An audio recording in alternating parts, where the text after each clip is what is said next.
الله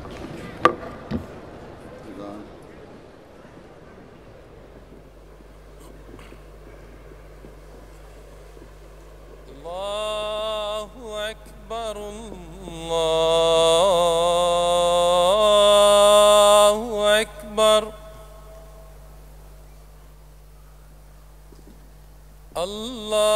الله أكبر الله أكبر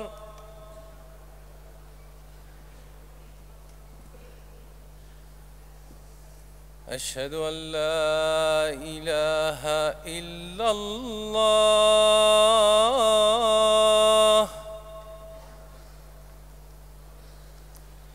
أشهد أن لا إله إلا الله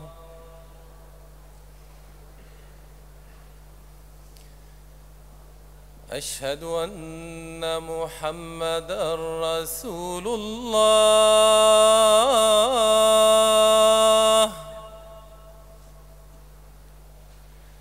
أشهد أن محمدًا رسول الله حي على الصلاة حي على الصلاة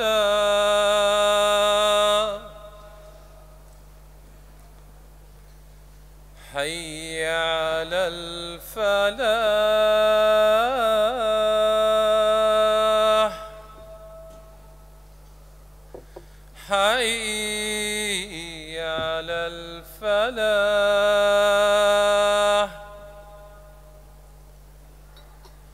الله أكبر الله أكبر لا إله إلا الله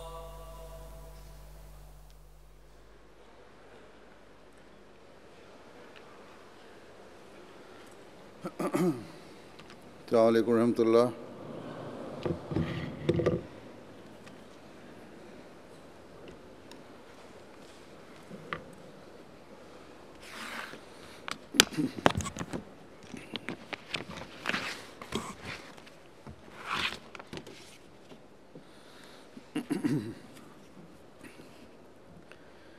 أشهد أن لا إله إلا الله وحده لا شريك له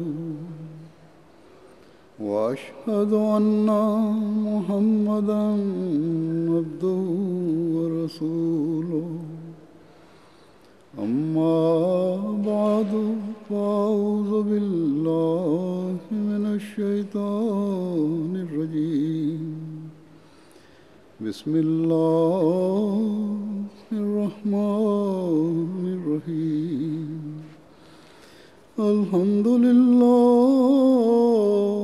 رب العالمين الرحمن الرحيم مالك يوم الدين إياك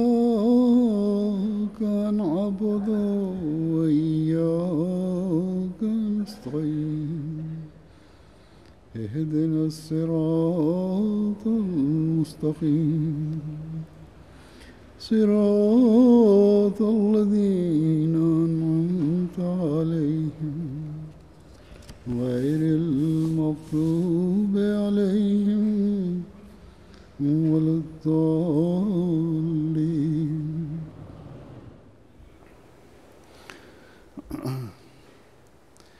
اللہ تعالیٰ کے فضل سے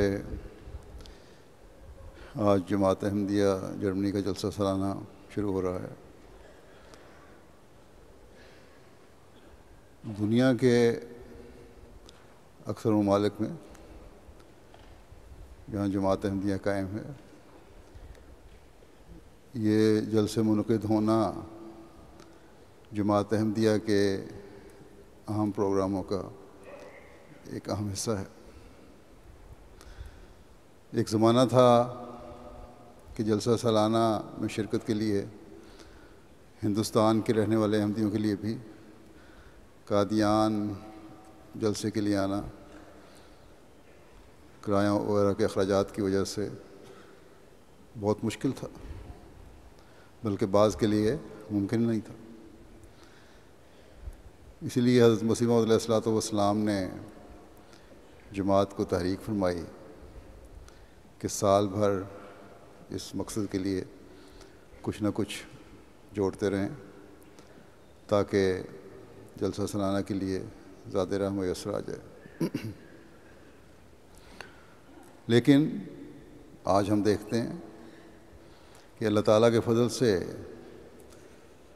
ترقی یافتہ ممالک میں، بلکہ بعض ایسے ممالک بھی جہاں جماعتیں بڑی ہیں،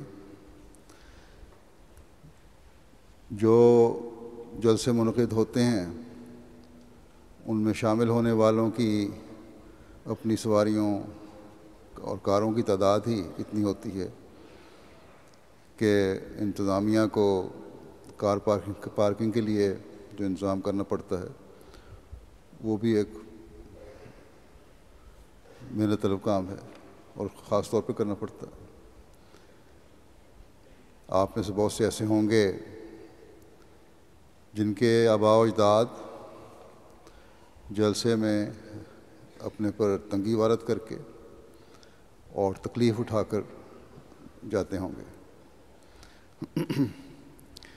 بعض حسرت اور خواہش رکھنے کے باوجود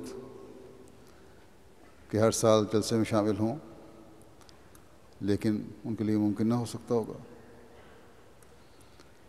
لیکن کبھی آپ میں سے کسی نے یہ بھی سوچا ہے کہ اتنی آسانیاں میسر آنے کے بعد، کشائش پیدا ہونے کے بعد جو آپ کو سفر کی سہولتیں اور توفیق ملتی ہے، کیا یہ آپ کو اللہ تعالیٰ کا شکر گزار بنانے اور ایمان میں بڑھانے کا باعث بنی ہے؟ کیا جو ایمان ہمارے بڑوں کا تھا اور جو تعلق خدا تعالیٰ سے ان کا تھا، اس معیار پر ہم بھی پہنچیں؟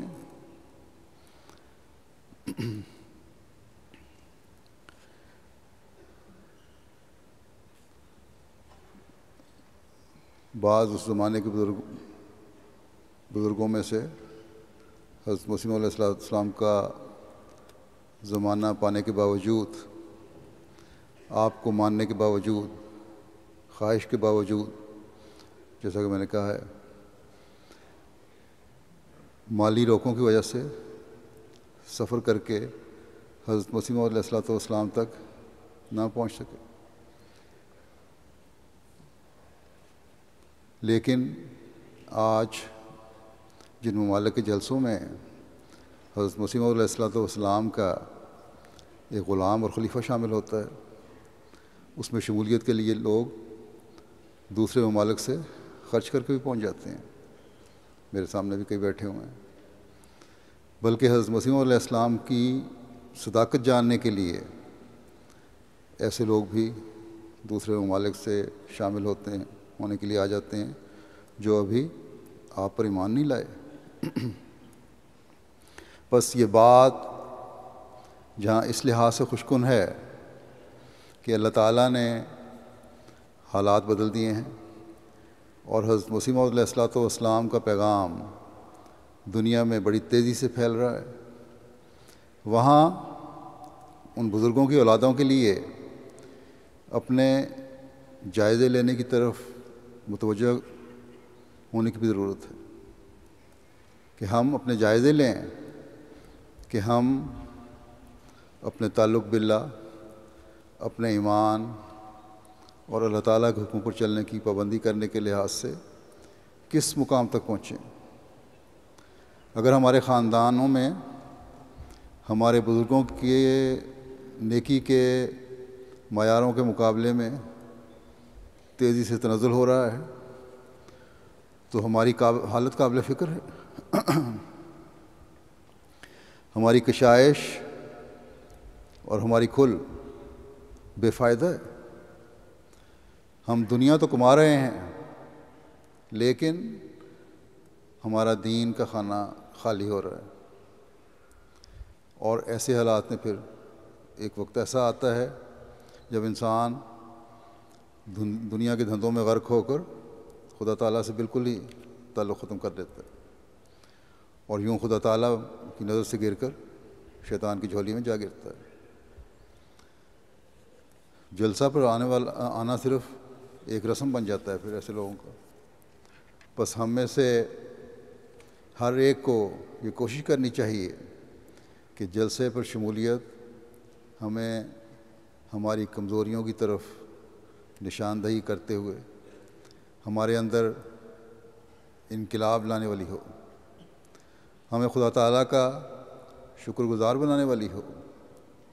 ہماری کشائش ہمیں اللہ تعالیٰ کے فضلوں کا وارث بنانے والی ہو۔ ہم ہمیشہ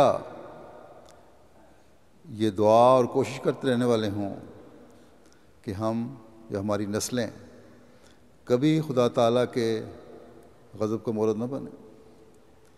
ہم اپنے بزرگوں کی خواہشات اور دعاؤں کا وارث بننے والے ہوں۔ اسی طرح اللہ تعالیٰ کے فضل سے جو جماعت کو وسعت مل رہی ہے، جماعت دنیا کے کونے کونے میں پھیل رہی ہے، اللہ تعالیٰ جو لوگوں کے دلوں کو کھول کر حضرت مسیح موعود علیہ السلام کی جماعت میں شامل ہونے کی شمال سے بھی، جنوب سے بھی، مشرق سے اور مغرب سے بھی لوگوں کو توفیق دے رہا ہے۔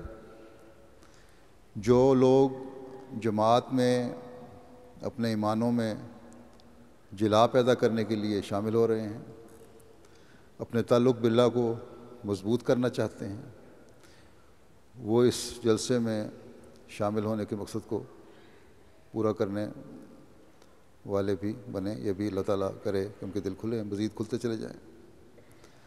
اس بات پر نظر رکھیں جو حضرت مسیح موعود علیہ السلام نے جلسے کے انعقاد کے مقاصد کے لیے بیان فرمائی، یعنی خدا تعالیٰ سے تعلق اور اپنی زندگیوں کو اس کے حکم کے مطابق ڈھالنا، اپنے بھائیوں کے حقوق کی ادائیگی کی طرف توجہ، اور اللہ تعالیٰ کے پیغام کو دنیا میں پھیلانے کے لیے کوشش۔ یہ تمام باتیں اپنی حالتوں کو اللہ تعالیٰ کے احکام کے مطابق ڈھالنے اور ایک قربانی کا مطالبہ کرتی ہیں۔ بس یہ جلسہ نہ کوئی دنیاوی میلہ ہے، نہ دنیاوی مقاصد حاصل کرنے کا ذریعہ ہے۔ یہاں آنے والوں کو ایک تو ذکر الہی کی طرف توجہ دیتے رہنا چاہیے کہ یہ اللہ تعالیٰ سے تعلق بڑھانے اور اس کے فضلوں کو حاصل کرنے کے لیے ضروری ہے، اور دوسرے یہ ہر وقت ذہن میں رکھنے کے لیے ضروری ہے کہ ہم ان نیکیوں کو حاصل کرنے اور اپنانے والے بنیں، اور پھر انہیں مستقل اپنی زندگیوں کا حصہ بنانے والے بنیں جن کا خدا تعالیٰ نے حکم دیا ہے۔ ذکر الہی کے ضمن میں یہ بھی بتانا چاہتا ہوں کہ مجالس میں بیٹھنے والوں کا ذکر چاہے اپنے رنگ میں ہو رہا ہو، الگ الگ انفرادی طور پر ہر کوئی کر رہا ہو، جماعتی رنگ رکھتا ہے، اور جہاں انسان کی ذات کو اس سے فائدہ ہو رہا ہوتا ہے، وہاں جماعتی طور پر بھی اللہ تعالیٰ کے فضلوں کو حاصل کرنے کا ذریعہ ہوتا ہے۔ بس جلسے کی کارروائی سنتے ہوئے چلتے پھرتے ان دنوں کو ذکر الہی میں گزاریں، اور پھر یہ بھی فائدہ ہے کہ جب انسان ذکر کر رہا ہوتا ہے، ایک ایسی مجلس ہوتی ہے تو دوسروں کو بھی توجہ پیدا ہوتی ہے، ایک دوسرے کو دیکھ کر وہ بھی اپنے ان دنوں کو بامقصد بنانے کے لیے کوشش کرتے ہیں، بجائے اس کے کہ بے مقصد مجالس لگائی جائیں، بے مقصد گفتگو کی جائے۔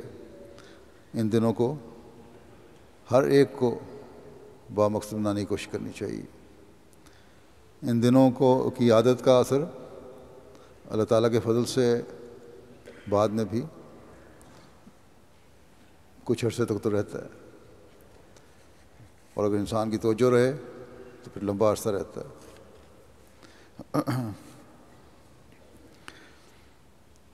بس یہ جلسہ سالانہ کی برکات میں سے ہے کہ ایک شخص کی دعائیں اسے خود بھی فائدہ پہنچا رہی ہوتی ہیں اور جماعت کی مجموعی ترقی کا بھی باعث بن رہی ہوتی ہیں، اور اسی طرح دوسروں کو بھی اللہ تعالیٰ کی طرف توجہ دلانے اور جلسے کے مقاصد کو حاصل کرنے کا باعث بنا رہی ہوتی ہیں۔ بس اپنے ان دنوں کو ہر شامل ہونے والے کو اس طریق پر گزارنا چاہیے جو حضرت مسیح موعود علیہ السلام نے ہمیں بتایا اور ہم سے توقع رکھی۔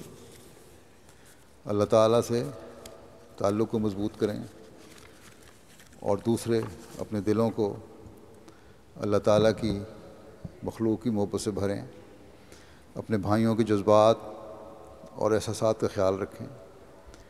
یہاں جلسے پر آ کر اگر کسی میں رنجشیں بھی ہیں تو ان کو دور کرنے کی کوشش کریں۔ جب ہم اللہ تعالیٰ سے تعلق قائم کریں گے اور اس کی مخلوق سے ہمدردی کریں گے، تب ہی ہم اللہ تعالیٰ کے پیغام کو حقیقی رنگ میں دنیا کو پہنچانے کا حق ادا کرنے والے بن سکیں گے۔ لیکن ان تمام راستوں سے گزرنے کے لیے محنت کرنی پڑتی، محنت شرط ہے۔ یہ جلسے اس لیے منعقد کیے جاتے ہیں کہ روحانی ماحول سے، نیکی کی باتیں سننے سے، ذکر الہی کرنے سے ہم میں وہ عادتیں مستقل پیدا ہو جائیں جو ہمیں اللہ تعالیٰ کی طرف لے جانے والی ہوں۔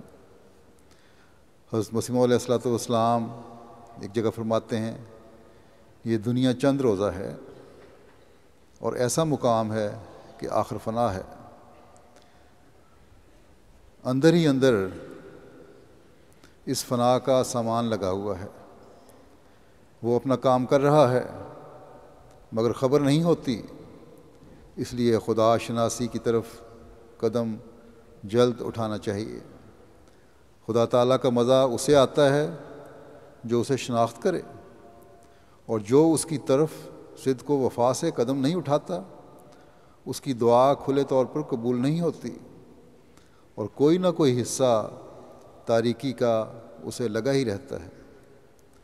اگر خدا تعالیٰ کی طرف ذرا سی حرکت کرو گے تو وہ اس سے زیادہ تمہاری طرف حرکت کرے گا، لیکن اول تمہاری طرف سے حرکت ہونا ضروری ہے۔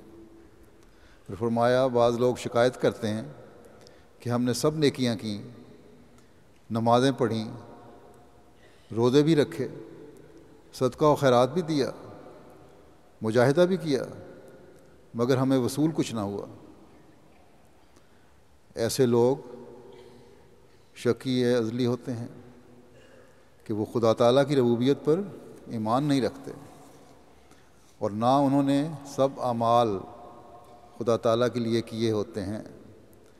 اگر خدا تعالیٰ کے لیے کوئی فعل کیا جائے تو یہ ممکن نہیں ہے کہ وہ ضائع ہو، اور خدا تعالیٰ اس کا اجر اس زندگی میں نہ دے۔ بس اللہ تعالیٰ سے تعلق پیدا کرنے کے لیے ہمیں خالص ہو کر اس کی عبادت بھی کرنی ہوگی اور اس کے احکامات پر عمل کرنا ہوگا۔ ہمارا کام اگر خدا تعالیٰ کی رضا کے لیے ہوگا تو ہم اس کے فضلوں کو حاصل کرنے والے بنیں گے۔ ہمیں دنیاوی تاریکی سے نکل کر خالص اللہ تعالیٰ کی رضا کو حاصل کرنے کی کوشش کرنی چاہیے۔ اللہ تعالیٰ کا یہ احسان ہے کہ وہ ہماری اصلاح کے لیے اپنے فرستادے، اپنے پیارے بھیجتا رہتا ہے، اور یہ ہماری خوش قسمتی ہے کہ ہم نے بھی اس زمانے کے اللہ تعالیٰ کے بھیجے ہوئے کو مانا، جنہوں نے ہمیں اللہ تعالیٰ کی محبت، اس کے رسول صلی اللہ علیہ وسلم کی محبت اور دین کی محبت کے اسلوب سکھائے اور ان پر چلنے کی طرف توجہ دلائی، جنہوں نے ہمیں مخلوق کے حق اللہ تعالیٰ کی بتائی ہوئی تعلیم کے مطابق ادا کرنے کی طرف توجہ دلائی، جنہوں نے ہمیں فردی اور اجتماعی برائیوں سے بچنے کی طرف توجہ دلائی، قومی برائیوں سے بچنے کی طرف توجہ دلائی، انفرادی برائیوں سے بچنے کی طرف توجہ دلائی، عملی اور اعتقادی حالتوں کو درست کرنے کی طرف توجہ دلائی۔ بس اگر ہم آپ کی بیعت میں آ کر پھر بھی ان باتوں کی طرف توجہ نہیں دیتے تو ہم اپنی ذمہ داریاں ادا نہیں کر رہے۔ انبیاء آتے ہیں اپنے ماننے والوں میں انقلاب پیدا کرنے کے لیے، ان کی حالتوں کو بالکل مختلف صورت دینے کے لیے۔ حضرت مسیح موعود علیہ الصلوۃ والسلام کو بھی اللہ تعالیٰ نے کشفاً دکھایا کہ آپ نے نئی زمین اور نیا آسمان بنایا، پھر آپ نے کہا کہ آؤ انسان کو پیدا کریں۔ یہ نئی زمین اور نیا آسمان بنانا اور انسان پیدا کرنا وہ انقلاب ہے جو آپ نے اپنے ماننے والوں میں پیدا کرنا تھا۔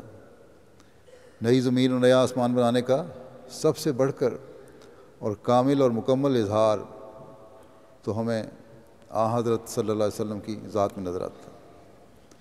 آپ نے کس طرح نئی زمین اور نیا آسمان بنایا کہ توحید کے دشمنوں کو توحید پر قائم کر دیا۔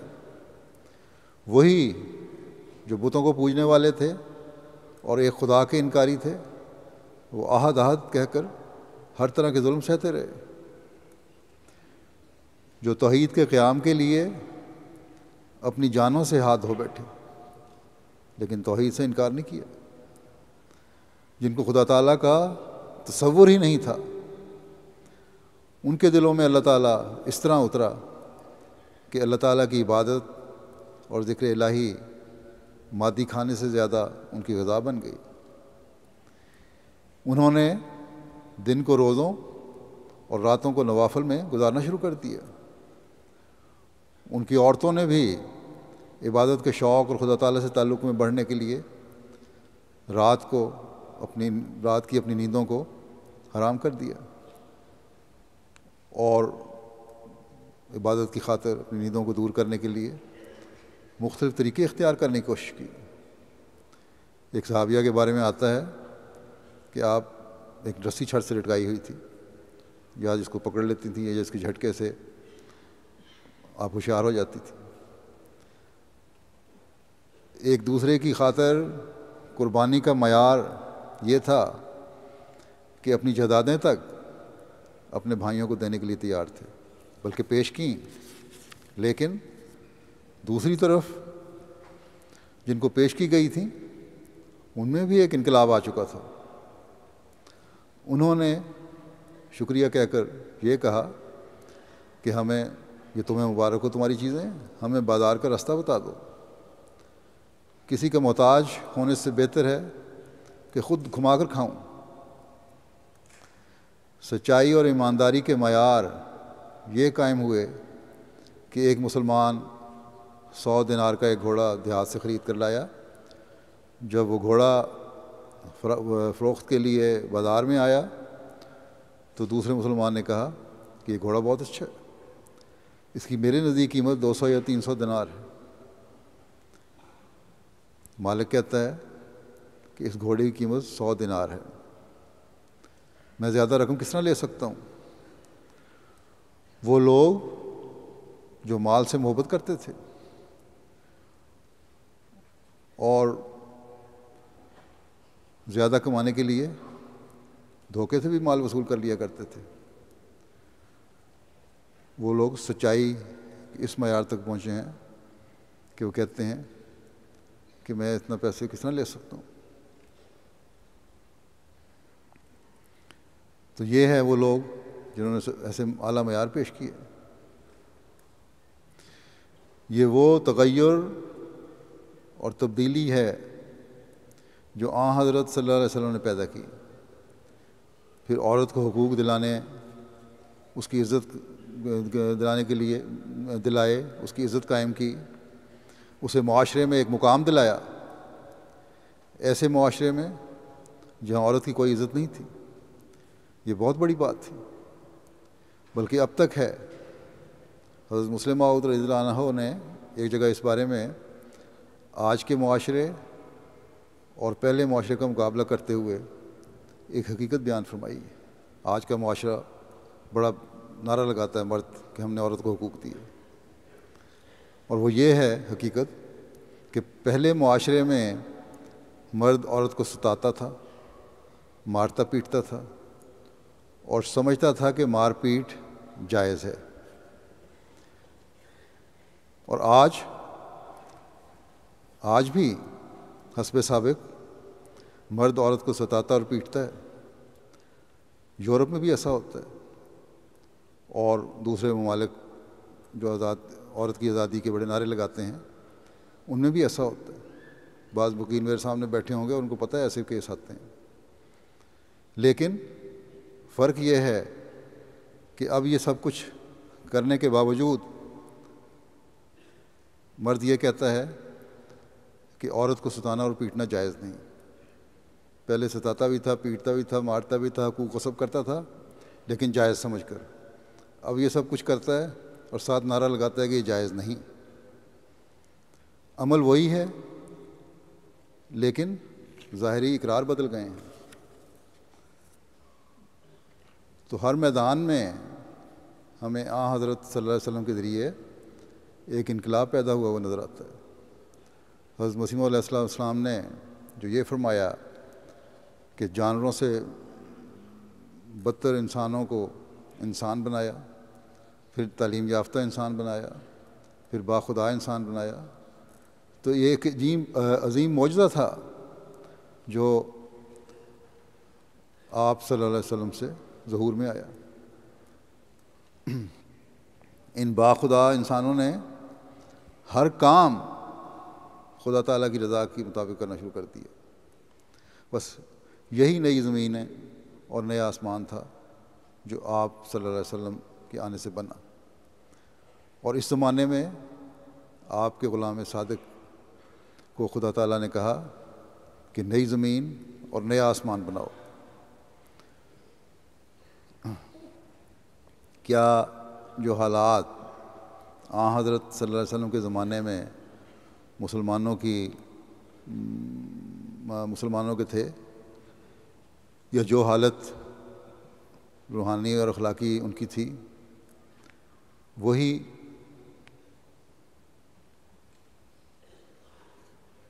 حالت اب ہے؟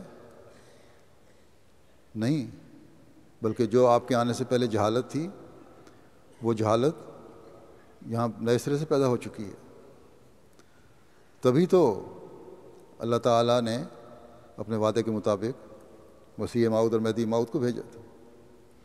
ایک زمانہ تھا جب مسلمانوں نے توحید کی خاطر جانیں دیں، ہر قسم کی قربانیاں دیں، اسلام کو پھیلایا، اور دنیا میں ایک نمایاں تغیر پیدا ہو گیا. لیکن اب مسلمان توحید کے بجائے قبروں کو سجدے کرتے ہیں، مردوں سے مرادیں مانگتے ہیں، شرک میں مبتلا ہیں. لا الہ الا اللہ تو اب بھی ہے، لیکن اب وہ کوئی تبدیلی پیدا نہیں کرتا. اس کی وجہ یہ ہے کہ اس کے جاننے والے اس کا مطلب اور یا ماننے والے اس کا مطلب اور مفہوم نہیں جانتے. ان کا مسلمان ہونا برائے نام ہے. ایسے بھی ہیں جو بے شک 5 دفعہ عبودیت کا ظاہری اقرار کرتے ہیں، نماز اور اذان میں توحید کی شہادت دیتے ہیں، لیکن حرکتیں مشرکانہ ہیں۔ اچھے بھلے بعض پڑھے لکھے لوگ ہیں، بلکہ پاکستان میں تو کئی پڑھے لکھے ہیں، وزیر سفیر بھی ہیں، جو پیروں کے پاس جاتے ہیں اور ان کے ساتھ ایسا سلوک ہے جس طرح پوجا کی جاتی ہے۔ اکثریت تو نماز ہی نہیں پڑھتی، صرف سمجھتے ہیں کہ احمدیوں کو کافر کہنے اور مولوی کے پیچھے چلنے سے ان کے مسلمان ہونے کے حق ادا ہو جائیں گے۔ پھر اسلام کے نام پر شدت پسند تنظیمیں ہیں جو صرف ایک لفظ جہاد کو جانتی ہیں، اور وہ بھی غلط مطلب کے ساتھ۔ جس نے توحید پر تو کسی کو کیا قائم کرنا ہے، دنیا کو مذہب سے اور اسلام سے متنفر کرنے پر تلے ہوئے ہیں یہ لوگ۔ بس ایسے وقت میں حضرت مسیح موعود علیہ الصلوۃ والسلام کا آنا ضروری تھا، تاکہ وہ ایک نئی زمین اور نیا آسمان بنائیں، اور آپ نے ایک انقلاب پیدا کر کے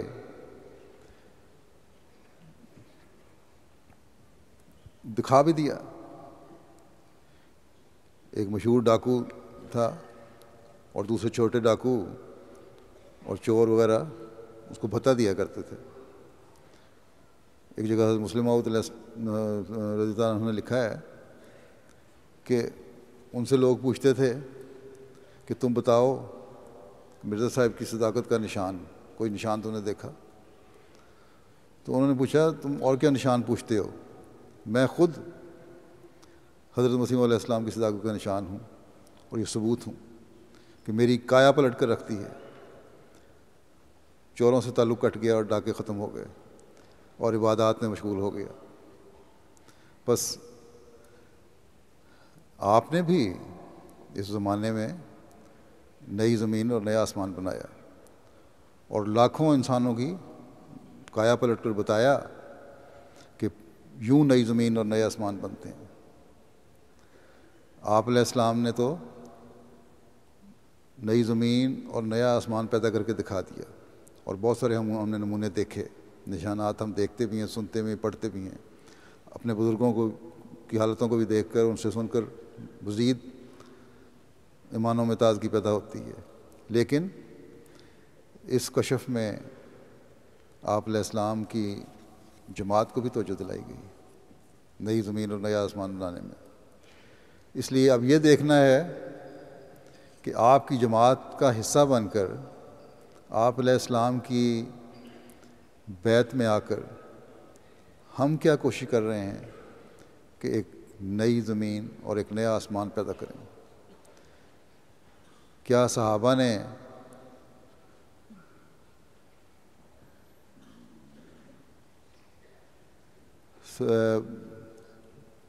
جو اسلام کی حقیقی تعلیم اپنائی اور اس کا اظہار کر کے نئی زمین اور نیا آسمان بنایا، وہ معیار ہم حاصل کرنے کی کوشش کر رہے ہیں؟ کیا ہمارے نفسوں میں اتنا تغیر اور تبدیلی پیدا ہو گئے ہیں کہ لوگ کہہ اٹھیں کہ یہ تو بالکل بدل گئے ہیں، انہوں نے نیا آسمان اور نئی زمین بنا ڈالی ہے؟ بس ہم نے اگر اس بات کی دلیل دینی ہے حضرت مسیح علیہ السلام نے کس طرح نئی زمینیں اور نیا آسمان بنایا، تو اس کا سب سے بڑا ثبوت ہماری ذات ہونی چاہیے۔ توحید کا قیام ہماری اولین ترجیح ہونی چاہیے، اللہ تعالیٰ سے تعلق بڑھانے میں ہماری کوشش ہونی چاہیے، اللہ تعالیٰ کے حکموں پر عمل کرنے کی ہمیں بھرپور کوشش کرنی چاہیے، حقوق العباد کی ادائیگی کی طرف ہماری توجہ رہنی چاہیے۔ ہم صرف اعتقادی لحاظ سے حضرت مسیح علیہ السلام کو ماننے والے نہ ہوں، بلکہ عملی تبدیلیاں بھی ہمارے اندر نظر آئیں، اور جیسا کہ میں نے کہا، لوگ کہیں کہ یہ تو کوئی بالکل اور انسان ہو گیا۔ حضرت مسلم موعود نے ایک جگہ اس کی خوبصورت وضاحت فرمائی ہے کہ حضرت مسیح موعود علیہ السلام کے 2 قسم کے نشانات ہیں۔ ایک تو وہ جن کا پورا کرنا خدا تعالیٰ کا کام ہے، دوسرے وہ جن کے پورا ہونے میں ہمارا بھی دخل ہے، اور جو ہمارے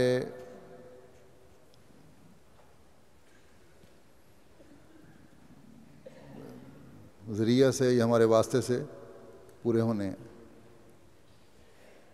اور ان کو پورا کرنے کے لیے ہمیں بھرپور کوشش کرنی چاہیے۔ کئی علوم ایسے ہوتے ہیں جن کو نبی سمجھ سکتا ہے، اگر ایسا نہ ہو تو نبی کی ضرورت ہی کیوں ہو؟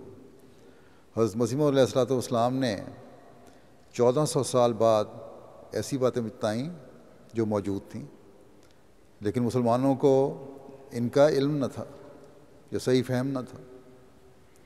مثلا تمام مذاہب کی صداقت، آپ نے بتایا کہ وہ پیشوا جس کے لاکھوں کروڑوں پیرو ہوں اور پھر ایک لمبا عرصہ ماننے والے اس پیشوا سے ہدایت حاصل کرتے رہے ہوں،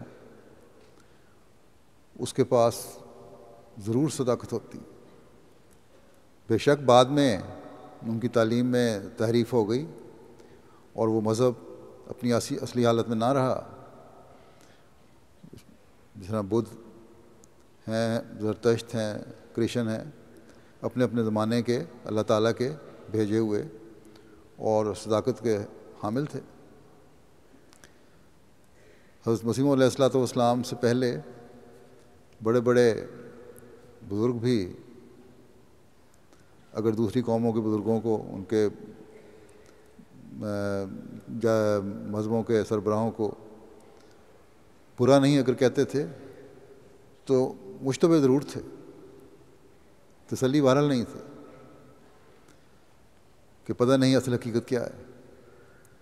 لیکن بہرحال جو لوگ اپنے پیشواؤں کی صحیح تعلیم کو مانتے ہیں، دوسروں کی نسبت ان کی حالت بہتر ہے۔ اگر ان کی تعلیم پر عمل کیا جائے تو دنیا بڑی پرامن ہو سکتی ہے، اور ایک نمایاں تبدیلی یہاں نظر آ سکتی ہے۔ لیکن اس کے برعکس جس تعلیم سے اگر برے نتائج نکل رہے ہوں تو وہ بری ہوتی ہے۔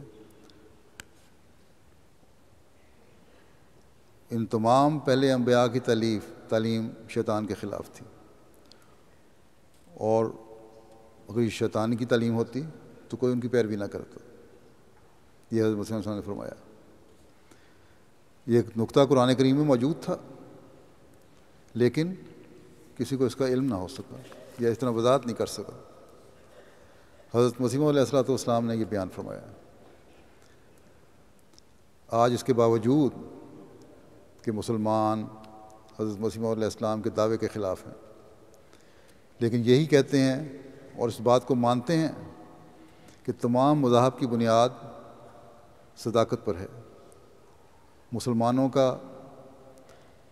ایک بڑا تعلیم یافتہ طبقہ جو ہے دوسرے مذہب والوں کو کہتا ہے کہ دیکھو ہمارا مذہب کتنا اچھا ہے کہ آپ کے بزرگوں کو بھی خدا تعالیٰ کی طرف سے مانتا ہے۔ پھر حضرت عیسیٰ کے آسمان پر چڑھ جانے کا عقیدہ ہے، وہ بھی اکثر مسلمانوں میں یا تعلیم یافتہ کرانے والوں میں نہیں رہا، بلکہ اب تو پاکستان میں تو علماء بھی کہنے لگے ہیں کہ ختم ہو گیا مسئلہ، کوئی نہیں آنا اور کوئی نہیں چڑھا۔ حضرت مسیح علیہ السلام کی آمد سے جو غیروں کے نظریات بدلے ہیں، یہ بھی نئی زمین اور نیا آسمان ہے، اس بات کی دلیل ہے بننے کی۔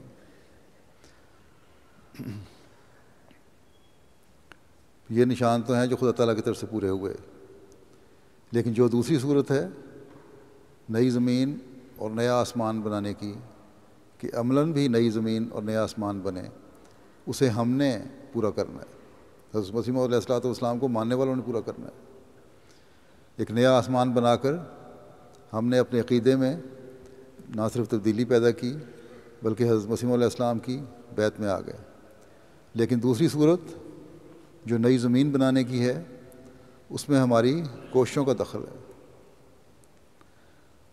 صرف اچھا آسمان ہونا کچھ فائدہ نہیں دے سکتا جب تک زمین بھی نئی نہ ہو اور بہتر نہ ہو، اور اچھی زمین کا ہونا ضروری ہے۔ اس لیے حضرت صلی اللہ علیہ وسلم نے یہ بھی فرمایا ہے کہ مومن کا دل زمین کی طرح ہوتا ہے۔ بس اپنے دلوں کو عقیدے کے لحاظ سے نہیں بلکہ عملوں کے لحاظ سے بھی فائدہ مند بنانا ہے۔ اللہ تعالیٰ نے ہم پر یہ احسان کیا ہے کہ ہم نے حضرت مسیح علیہ السلام کو ماننا ہے۔ اللہ تعالیٰ چاہتا ہے کہ ہم ہمارے اعمال کو حضرت مسیح موعود علیہ السلام کے ذریعے سے نیک بنائے اور ہمارے ہاتھوں سے زمین کو درست کرے۔ حضرت مسیح موعود علیہ السلام کے ذریعے اللہ تعالیٰ نے ہمیں طریق بتا دیے، یا حضرت مسیح موعود علیہ السلام ہمیں ایک مسالہ دے گئے، اسے کام میں لانا ہمارا کام ہے۔ اب ہم نے دیکھنا ہے کیا واقعی ہم یہ کام کر رہے ہیں۔ بس جیسا کہ میں نے پہلے بھی کہا تھا، اگر ہم اللہ تعالیٰ کا حق ادا کرنے اور بندوں کا حق ادا کرنے کا کام کر رہے ہیں، اگر ہمارے معاملات خدا تعالیٰ اور اس کی مخلوق کے ساتھ صاف ہیں اور اس میں امتیازی شان رکھتے ہیں، تو یقیناً ہم حضرت مسیح علیہ السلام کی نئی زمین اور نیا آسمان بنانے میں آپ کا ہاتھ بٹا رہے ہیں۔ بس اپنے جائزے لینے کی ضرورت ہے۔ بعض باتوں کی طرف میں توجہ بھی دلاتا ہوں جو حضرت مسیح علیہ السلام نے ہمیں بتائی ہیں۔ ایک بات تو بنیادی ہے کہ قرآن کریم کا ہر حکم ہمارے اندر تبدیلی پیدا کرنے والا ہونا چاہیے، اور جس طرح حضرت مسیح علیہ السلام نے اس کی وضاحت فرمائی ہے، وہ ایک نئی زمین اور نیا آسمان ہمارے اندر بنانے والا ہے، اور پھر اس کو اختیار کر کے اس پر عمل کر کے ہم میں سے ہر ایک نئی زمین اور نیا آسمان بنا سکتا ہے، دوسروں کو بھی فائدہ پہنچا سکتا ہے۔ حضرت مسیح علیہ السلام فرماتے ہیں ایک جگہ کہ میں دیکھتا ہوں کہ لوگوں کی یہ حالت ہو رہی ہے کہ وہ تدبیریں تو کرتے ہیں مگر دعا سے غفلت کی جاتی ہے، بلکہ اسباب پرستی اس قدر بڑھ گئی ہے کہ تدابیر دنیا کو خدا بنا لیا گیا ہے، اور دعا پر ہنسی کی جاتی ہے اور اس کو ایک فضول شے قرار دیا جاتا ہے۔ یہ خطرناک زہر ہے جو دنیا میں پھیل رہا ہے، مگر خدا تعالیٰ چاہتا ہے کہ اس زہر کو دور کرے، چنانچہ یہ سلسلہ اس نے اسی لیے قائم کیا ہے تا دنیا کو خدا تعالیٰ کی معرفت ہو اور دعا کی حقیقت اور اس کے اثر سے اطلاع ملے۔ بس اس غرض کو ہر احمدی کو اپنے سامنے رکھنا چاہیے اور اپنے تعلق باللہ کو بڑھانے کی ضرورت ہے، اس کو سامنے رکھتے ہوئے۔ پھر آپ نے فرمایا یہ زمانہ بھی روحانی لڑائی کا ہے، شیطان کے ساتھ جنگ شروع ہے۔ شیطان اپنے تمام ہتھیاروں اور مکروں کو لے کر اسلام کے قلعے پر حملہ آور ہو رہا ہے، اور وہ چاہتا ہے کہ اسلام کو شکست دے، مگر خدا تعالیٰ نے اس وقت شیطان کی آخری جنگ میں اس کو ہمیشہ کے لیے شکست دینے کے لیے اس سلسلے کو قائم کیا ہے۔ بس اس روحانی لڑائی کے لیے ہر احمدی کو کوشش کرنی چاہیے اور آگے بڑھنے کی ضرورت ہے، اور یہ اس وقت تک نہیں ہو سکتا جب تک ہم اپنی روحانیت کے نئے زمین و آسمان پیدا نہ کریں۔ آپ نے فرمایا یہ فرمایا ہے کہ شیطان کو شکست دینے کے لیے اس سلسلے کو قائم کیا ہے، اپنے ہر ماننے والے پر یہ ذمہ داری ڈالی ہے کہ روحانیت میں ترقی کر کے شیطان کا مقابلہ کرے اور حقوق العباد کے معیاروں کو حاصل کرنے کی طرف پھر توجہ دلائی، اور یہ دلاتے ہوئے آپ نے فرمایا کہ اس بات کو خوب یاد رکھو کہ خدا تعالیٰ کے دو حکم ہیں، ایک یہ کہ اس کے ساتھ کسی کو شریک نہ کرو، خدا کی ذات میں، نہ صفات میں، نہ عبادات میں، اور دوسرے نوع انسان سے ہمدردی کرو، اور احسان سے یہ مراد نہیں کہ اپنے بھائیوں اور رشتہ داروں سے ہی کرو، بلکہ کوئی ہو، آدم ذات ہو اور خدا تعالیٰ کی مخلوق میں کوئی بھی ہو، مت خیال کرو کہ وہ ہندو ہے یا عیسائی، میں تمہیں سچ سچ کہتا ہوں کہ اللہ تعالیٰ نے تمہارا انصاف اپنے ہاتھ میں لیا ہے، وہ نہیں چاہتا کہ تم خود کرو، یعنی اپنے بدلے خود لینے کی کوشش نہ کرو، جس قدر نرمی اختیار کرو گے اور جس قدر فروتنی اور تواضع کرو گے اللہ تعالیٰ اسی قدر خوش ہوگا، اپنے دشمنوں کو تم خدا کے حوالے کرو۔ اللہ تعالیٰ کرے کہ ہم اپنے تمام حقوق ادا کرنے والے ہوں، ہم اعتقادی اور عملی لحاظ سے وہ بنیں جو حضرت مسیح علیہ السلام ہمیں بنانا چاہتے ہیں، ہماری زمین بھی نئی بن جائے اور ہمارا آسمان بھی نیا بن جائے، اور ہم وہ انسان بن جائیں جو نئی زمین اور نیا آسمان بنانے میں حضرت مسیح علیہ السلام کے معاون اور مددگار ہوں۔ اللہ تعالیٰ اس جلسے کو بھی ہر لحاظ سے بابرکت فرمائے اور یہاں آنے والے بے شمار فضلوں کو سمیٹنے والے ہوں۔ جلسے کے پروگراموں کو آپ لوگ توجہ سے سنیں اور اپنی زندگیوں کا حصہ بنانے کی کوشش کریں۔ ہر تقریر، ہر پروگرام بڑا اچھا ہوتا ہے۔ اللہ تعالیٰ سب کو اس کی توفیق عطا فرمائے۔